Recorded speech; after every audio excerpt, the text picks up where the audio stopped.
অভিযান। এখানে প্রধান অতিথি হিসেবে উপস্থিত আছেন এই অঞ্চলের গণমানুষের প্রাণপ্রিয় নেতা, একজন জননেতা, একজন মানবিক নেতা, একজন মানুষের পক্ষে কাজ করা লোক, একজন জাতীয় পর্যায়ের নেতৃত্ব দেবার লোক।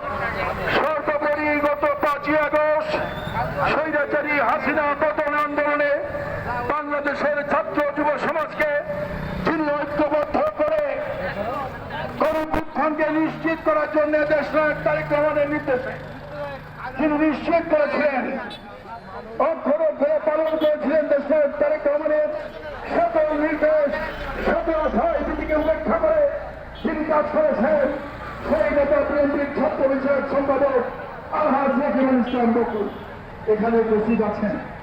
বিএনপির খুলনা মহানগর কমিটির সম্মানিত সভাপতি, বিএনপির জাতীয় নির্বাহী কমিটির অন্যতম সদস্য, আমাদের প্রিয় নেতা অ্যাডভোকেট হোসেন শফিকুল আলম মানা উপস্থিত রয়েছেন।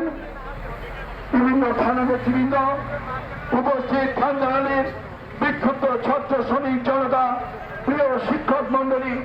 আমি দেখেছি এই অঞ্চলের অনেক স্কুল কলেজের শিক্ষকবৃন্দ তারা বক্তব্য দিয়ে ক্ষোভ প্রকাশ করেছেন এবং তারা বলেছেন জীবনের নিরাপত্তা দাবি করেছেন। আমি বলতে চাই 10 মাস অতিবাহিত হতে চলেছে, বর্তমান সরকার ক্ষমতা গ্রহণ করেছে। 10 মাসে তো একটা শিশু জন্মগ্রহণ করে মায়ের কোল থেকে, কিন্তু আমরা দেখলাম 10 মাসে ইংলিশ সরকারের কোন উল্লেখযোগ্য যে ভূমিকা খুলনা অঞ্চলে থাকা দরকার ছিল, তার প্রশাসনের থাকা দরকার ছিল, সেটি আমরা